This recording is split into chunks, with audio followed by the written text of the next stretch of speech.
के रिसाउ के डोला बसिछौ त्यसरी दिनभरि क्यार र बस्ने र दिदी यसो काम सकेर मोबाइल हेरेर बसेको नि अरु क्यार र बस्छन् त दिनभरि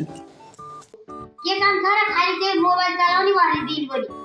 अर्को काम छैन मै छैन भन्ने मेरो घरको काम चाहिँ कसले आएर गरिदिन्छ र होइन तपाईले चाहिँ कस्तो काम गर्नुहुन्छ र घर कामै छैन भनेर भन्नी मलाई तेरो दिया छैन खेतबारी के काम छ र त्यही पकाउने र खाने मात्रै त हो त्यस्तो कुरा होइन नि दिदी बिहानको नित्य काम हुन्छ होइन बिहान उठेर नुहाइधुवाइ गर्न पर्यो झाडु पोछा गर्न पर्यो होइन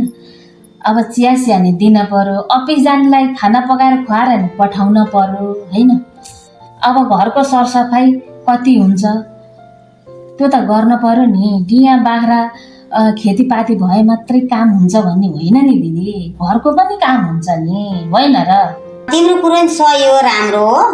त्यो कुरो नि गर्न पर्यो घर पनि राम्रो सफाइ पनि गर्न पर्यो त्यो कुरो सबै कुरा त ठिकै हो